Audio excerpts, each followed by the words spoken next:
Good afternoon to all those joining us live on the 15th of May 2025. Here we are in the context of the EU Life 25 Info Days, and this session will be dedicated to the LIFE 2025 Clean Energy Transition, CET, dedicated to policy implementation. My name is Luca Angelino and I work with CINEA, and I'm here today with colleagues from DG Energy, namely Victor Charbonnier and Vera Kisler. So we're going to introduce this topic, and starting from the very basics, this year we are going to focus exclusively on the Renewable Energy Directive. This topic is targeting competent national authority in charge of the implementation and transposition of the Renewable Energy Directive, and specifically some provisions dedicated to authorization, permit granting, renewables acceleration areas, and information and especially training of installers and designers within the context of Article 18 of the Renewable Energy Directive. So you may notice, as compared to the past years, we don't have specific support dedicated to other key pieces of EU legislation in the context of clean energy, namely the Energy Efficiency Directive and the Energy Performance of Buildings Directive. However, as you can see depicted on this slide, some of those provisions within those directives are covered under vertical topics within the Call 2025. So some basic information. Here we are in the context of other grants type of action or CSA, so coordination and support actions, with a co-funding rate from the European Union of 95%. The indicative budget under this topic is 4 million euros. We expect from the Commission that proposals can request up to 2 million per proposal, and this should be sufficient to meet the objectives in this call. And it's very important that proposals include a minimum of 3 applicants from 3 different eligible countries. You will see on these slides very often the disclaimer that this presentation is not legally binding. So for the legal text and all the official conditions, I encourage you to consult the call document and the topic text on the funding and tender portals of the European Union. So what we are talking about, we're talking about, as mentioned, support to national competent authorities in charge of the transposition and implementation of the Renewable Energy Directive. For doing what? For scoping, assessing, and modeling the impact of the implementation actions, so that we can reinforce and design more effective policies. We can support the monitoring and evaluation of policy implementation. This is very important. My colleagues will be presenting the timeline of the transposition and implementation of specific provisions. They're not all at the same stage. So we're not only talking about support to policy development on the national level, but also possibly on monitoring and evaluation activities. Promoting and enabling the exchange of insights within and across member states is very important, supporting the dissemination of identification and dissemination of good practices. Developing and applying specific methodologies that can help more accurately measure, calculate, and account for contributions made under the specific policy measures at the national level. And eventually, one of the possible areas and activities to be covered within this topic is the provision, support of technical advisory services, development of tools for the contextualization and specific requirements under the articles we are going to present to you in a moment. So I'm going to give the floor to my colleagues, Vera and Victor, for an introduction about the policy background. Yes, thank you, Luca. We will briefly introduce the background on the Renewable Energy Directive now. Our next slide. So, as you're probably aware, the Renewable Energy Directive was revised as part of the Fit for 55 and the Repower EU packages. And the revised directive entered into force at the end of 2023. And it raised the target for the share of renewable energy in final energy consumption for 2030 to now at least 42.5%, with the aspiration to reach 45%. This is up from the previous 32% from the previous directive. Next slide. The directive does not only set a target, but also regulates several measures that are to support the achievement of this target. And in this call, we focus on two of them. One is administrative procedures. This means permit granting, also spatial planning procedures. And the other is information and training, which will be presented by Victor later on. Next slide. On permit granting procedures, this is one of the main barriers for renewables deployment still.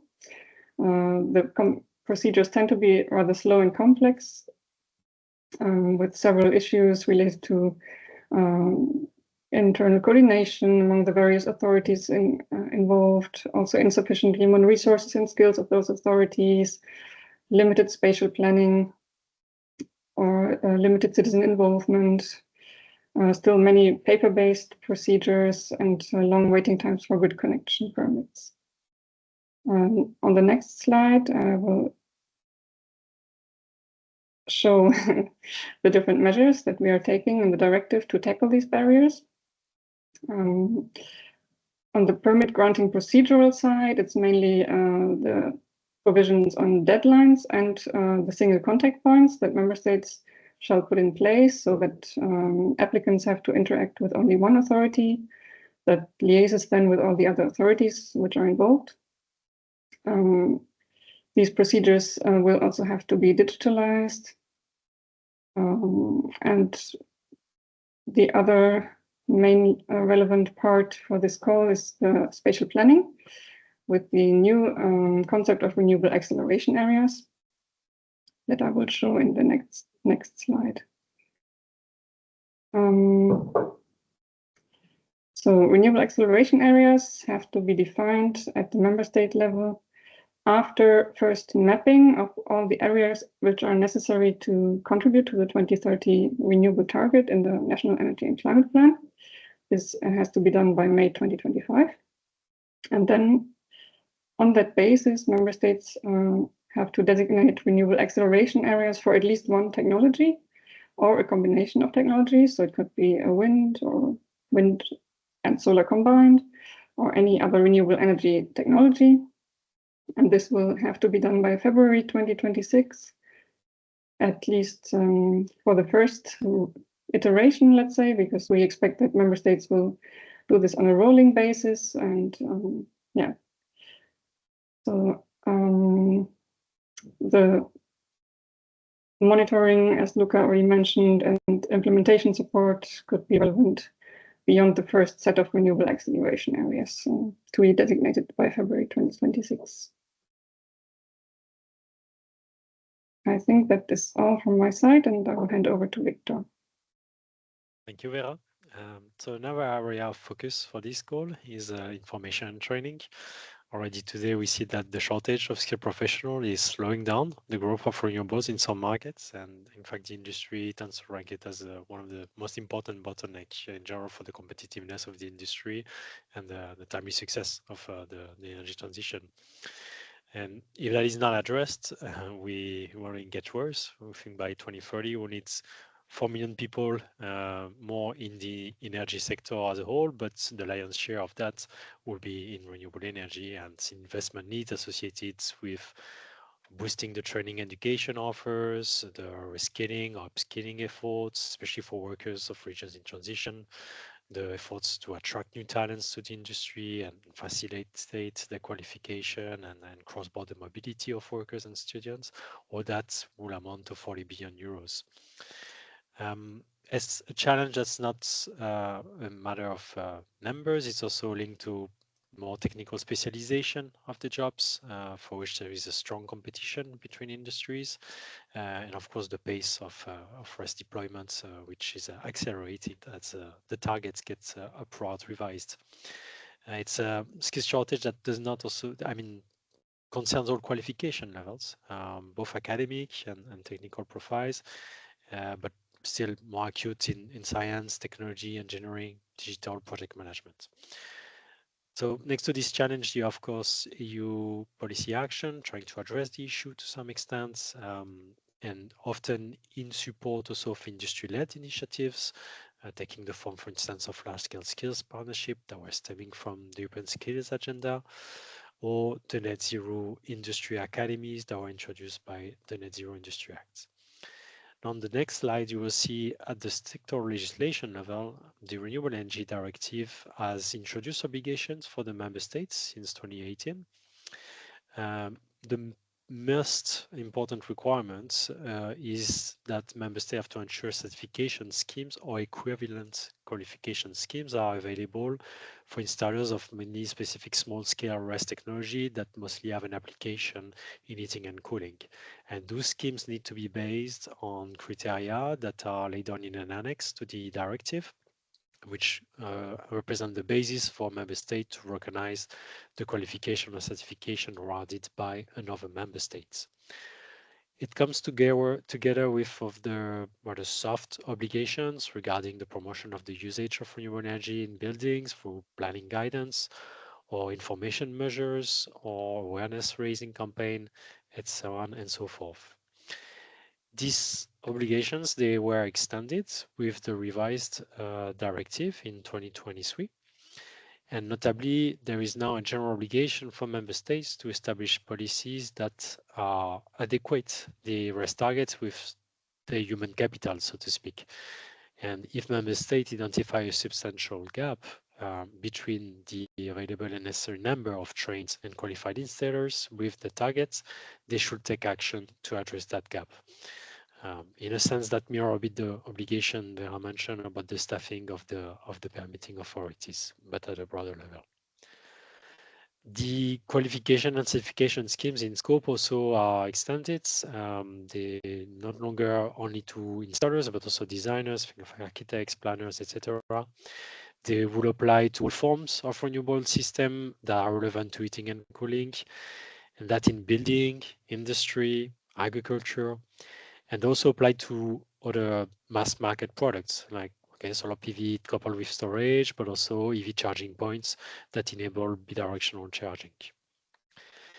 There's also an obligation for member states to implement training programs for obtaining this certification and measure to attract people into this training program. And last but not least, you also have an obligation for a public registry for the installers and designers that would obtain this certification or qualification. So new proposals should help the member states building capacity to implement these provisions. And with that, I pass the floor back to you, Luca. Thank you very much indeed. So in the next slides, we will be explaining to you what is expected from applicants in terms of project proposals. As you can see, proposals can address only one of the two areas. On the one hand, permit granting procedures and renewable acceleration areas, they may be addressed together, then support two national authorities for the implementation of Article 18 of the Renewable Energy Directive, which have just been explained by colleagues. These are basically the two areas. Again, let me emphasize that a key target group for this call are competent national authorities in charge of the implementation of these two areas of work within the Renewable Energy Directive. Important notes for you: the competent authorities do not necessarily need to be involved within the consortia, but they need to demonstrate, the proposal must demonstrate the concrete interest of those competent authorities in engaging, in contributing, and in making use of the results from those actions. How this can be done, for instance, through dedicated letters of support to project proposals, or through other means of equivalent effectiveness. In terms of the first area, proposals are expected to explain how competent national authorities will be supported and how they will improve, strengthen the collaboration of implementing bodies within and across member states. We have possible examples of how to make this happen, for example, through facilitation of the exchange of best practices and through training and or mentoring programs involving the target group. The support of development of new tools and methods, or the upgrade, adaptation and replication of existing effective tools and data sets, which can facilitate the availability to data and access and improvement of the quality of the available data for the target groups. Proposals may put together the target group in a sort of community of practitioners at the EU level. It can include a number of member states, a significant number of member states, not necessarily all member states. And the objective is really to bring together this community of practitioners to facilitate mutual learning. A very important element, it was highlighted by colleagues, there are different, these procedures are a different level of transposition and implementation. We expect these projects, the proposals which will be selected, to start work in the second semester of 2026. So please bear this in mind when you elaborate your proposal and the possible activities in specific areas, because member states may be a different level of implementation, may look into already the monitoring of the implementation, the evaluation of the implementation, or the update of implementing measures. Other important information, proposals may also include support for defining effective strategies to mitigate potential environmental impacts of the renewable energy projects, and to facilitate social acceptance, so support to member states in those areas. They can also address repowering, also the new exploration, testing and production phases for pilot installations and innovative renewable energy technology. So all this is possible, not mandatory. It is up to proposals to envisage this possibility and to justify the possible need, depending on the technologies covered and addressed, and also the target countries. A very important area, considering the budget available, which is, we consider roughly €2 million per action, we think that proposals may decide on whether to focus on permit granting procedures specifically and special planning, so renewable acceleration areas. They are very much linked and connected, but we advise to really go in depth in terms of work in one of the two areas, rather than scratching the surface of too many areas of work. So this addressing both areas is absolutely possible, but it will not necessarily lead to a higher score. This is very important, and in case proposals decide to address both elements, this needs to be duly justified. So we move on to the second area of work that proposals may address. This is Article 18 of the Renewable Energy Directive. Proposals need to explain how, again, competent national authorities in charge of the implementation of this article are implementing, monitoring, evaluating, and or updating specific provisions, especially the development of a framework to ensure that the sufficient number of competent and trained installers and designers of those technologies you can see listed on this slide. So renewable heating and cooling systems in buildings, industry and agriculture, solar PV systems, including energy storage, and recharging points enabling demand response. This is very much in line with the latest version of Article 18.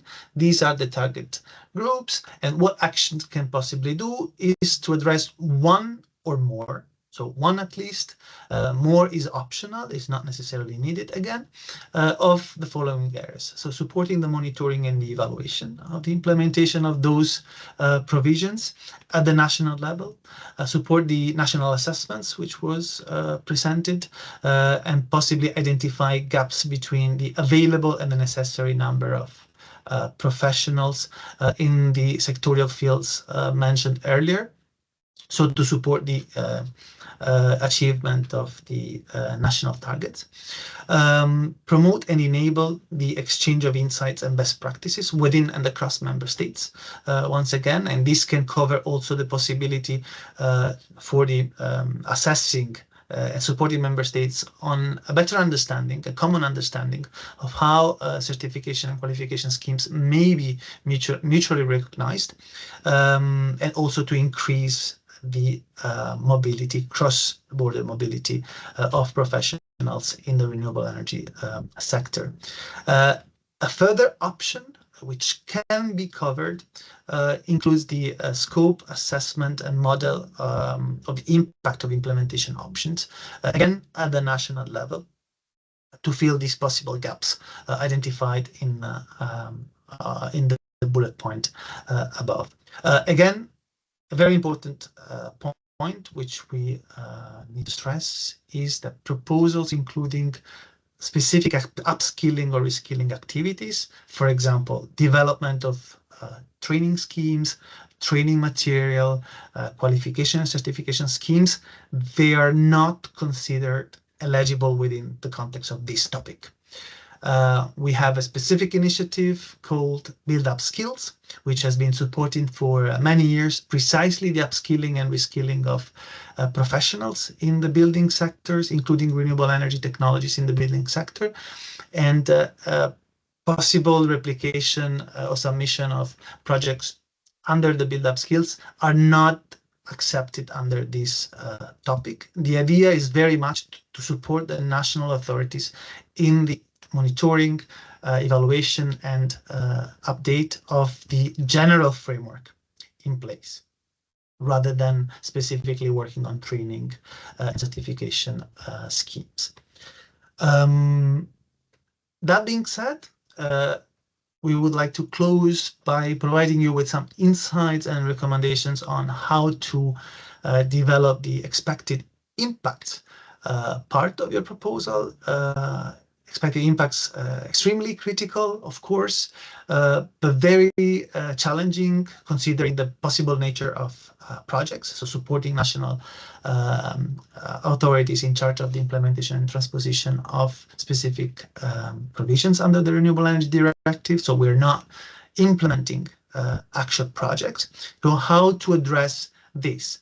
First of all, it's important to understand that we have three sets of expected impacts or indicators. Firstly, at the project level, so proposals may define their own specific indicators, which are really tailored to the specific activities proposed.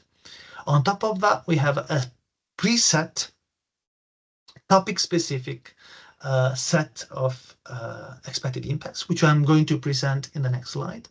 And finally, we have a common LIFE-CET, Clean Energy Transition, set of indicators, which are common to the whole SAP program, and that I'm going also to present. It's important to understand these three layers to address the three in a consistent manner, in a detailed manner, not to leave any underdeveloped. Very important point, the topic specific. Proposals are expected to demonstrate how they will contribute to increasing the understanding and the knowledge of the target group, so the national public administrations, how they're going to contribute to make the implementation of provisions more effective and consistent, how they will support and improve data quality and monitoring, and how they will, if needed, improve the understanding of potentials and barriers. So the how is very important, describing the baselines and the assumptions leading to specific expected impacts, and providing specific numbers when it comes to the number of public authorities with increased capacity and better access to information and data, the number of public authorities and stakeholders using the tools developed or updated in the context of the actions, the number of policy measures which are effectively impacted following the implementation or triggered following the implementation of the action, the number of monitoring and reporting tools and documents improved by the actions, and possibly the number of references in policy relevant documents. So it is very important to clarify that not all those indicators are necessarily to be developed and quantified. So it depends very much on the nature of the action, but definitely defining with very solid baselines and with very solid assumptions the expected impacts when it comes to those areas will definitely improve the quality of your proposal. Last but not least, especially learning from the past experience, we also remind you to fill the 11 LIFE-CET indicators, which you can see listed on this slide. The first 5 mirror so-called energy impacts that you also find on the topic text. What I would really like to emphasize here, please make sure that the indicators set under Annex C, so Part C, they are consistent with those developed under Part B, and they are not referring to different numbers on the same type of impacts. So please be very mindful of these elements, be very consistent and precise, because this will make a real difference then on the evaluation. If selected, projects then will have to report those expected impacts in a specific web tool for LIFE, but this will come at a later stage. We have listed here a number of important sources for you to have more information. I mentioned that this presentation is not legally binding, so for the legal text, please refer to the EU funding and tender portal. You have the link. The topic text is available there, together with any possible frequently asked questions we may receive from now, 15th of May, up to the deadline, which is the 23rd of September at 5 in the afternoon, Brussels time. You will find all the conditions, eligibility, and specific documents on the call document related to the LIFE Clean Energy Transition Call 2025, which is also available on the EU funding and tenders portal of the European Union. I tried to provide some recommendations when it comes also to how to develop the expected impacts part. For more information in that specific domain, I encourage you to check the specific presentation on the topic on how to submit an excellent proposal. You will find valuable insights there. And when it comes to the legal text, we encourage you to check, you have all the links here, both the 2018 version of the Renewable Energy Directive and the revised version dating back to 2023. Look also at the recitals, which provide important insights, and you can have also access to the consolidated version and all the links are available on this slide. The presentation will be made available on our website. That being said, I'll stop there. If you would like to keep in touch, you have all our social media, our website to find more information.